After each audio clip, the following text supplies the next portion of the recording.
De toutes les formes, de toutes les tailles, rapide et facile à préparer, les pâtes, 16 paquets achetés chaque seconde en France, chacun a ses critères. Moi, je regarde principalement le prix et puis ensuite il y a quand même la qualité, mais le prix quand même en priorité. En fonction de la cuisson déjà, c'est pas trop loin à cuire. Je suis prête à mettre un peu plus cher pour avoir de bonnes pâtes. Les Français consomment 8 kilos de pâtes par an. Comment sont-elles fabriquées? Les pâtes les plus chères sont-elles toujours les meilleures? Pour le savoir, nous avons rencontré un industriel, un céréalier, un artisan et fait tester 3 plats à l'aveugle à des consommateurs. À Chambéry, chez ce fabricant, tout commence par le déchargement de la matière première, le blé, livré par camions entiers.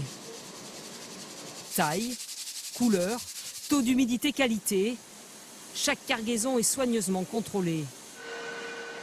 Puis ce blé est lavé, séché et broyé, réduit en semoule très fine.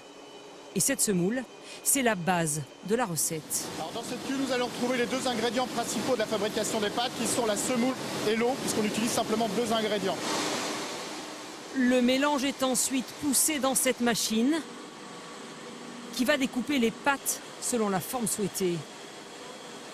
Et le secret des multiples formes se trouve dans cette pièce. Vous pouvez voir la centaine de moules qui nous permettent de faire l'ensemble de nos formats, comme par exemple le format des mini macaronis, ou par exemple des formats beaucoup plus originaux comme le format des alphabets. Une fois formées, les pâtes passent dans cet immense séchoir. Alors voilà, là nous avons la pâte qui se présente dans son état final, donc qui a été séchée pendant environ 5 à 6 heures à une température de 60 degrés. Et donc là vous voyez les pâtes qui sont transférées vers le conditionnement. 2 ingrédients naturels, une recette ultra simple. Comment s'explique alors la différence des prix? Des écarts qui peuvent aller du simple au double. L'explication se trouve dans les champs. Dans le sud de la France, à quelques jours de la moisson, ce jeune agriculteur surveille son blé, un blé bien particulier, spécifique pour les pâtes. Le blé dur, comme vous pouvez le voir ici, il a une longue barbe dans le prolongement de l'épi, ce que le blé tendre n'a pas du tout, lui. C'est un blé qu'on peut appeler aussi blé barbu. En France, depuis une loi de 1934, les pâtes doivent être fabriquées exclusivement en semoule de blé dur et non en blé tendre utilisé, lui, pour le pain et la pâtisserie. Particularité de ce blé dur, sa richesse en protéines, elle diffère selon les variétés et les engrais utilisés. On arrive à mieux le valoriser lorsqu'il est très nutritif, c'est-à-dire lorsqu'il est bien pourvu en taux de protéines et que l'on arrive ainsi à faire des pâtes de bonne qualité. Qualité du blé, mais pas seulement. À Saint-Étienne, dans cette épicerie fine, De macaroni ou de farfalle? que des pâtes haut de gamme, nature ou aromatisées, des pâtes de 4 à près de 15 € les 500 grammes. Dans l'atelier au rez-de-chaussée, le grand-père. Alors là je vais mouiller la semoule. Un premier pétrissage, puis un second. On va le laisser tourner 4 ou 5 minutes de façon à ce que la pâte elle prenne corps. Un savoir-faire transmis de génération en génération. On va la passer sous le laminoir. On va l'étirer.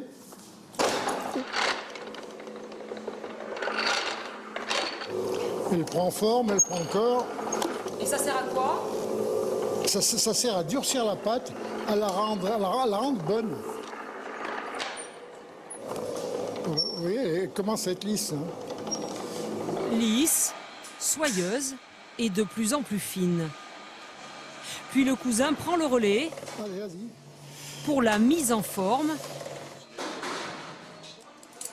entièrement à la main. Vient ensuite l'ultime opération.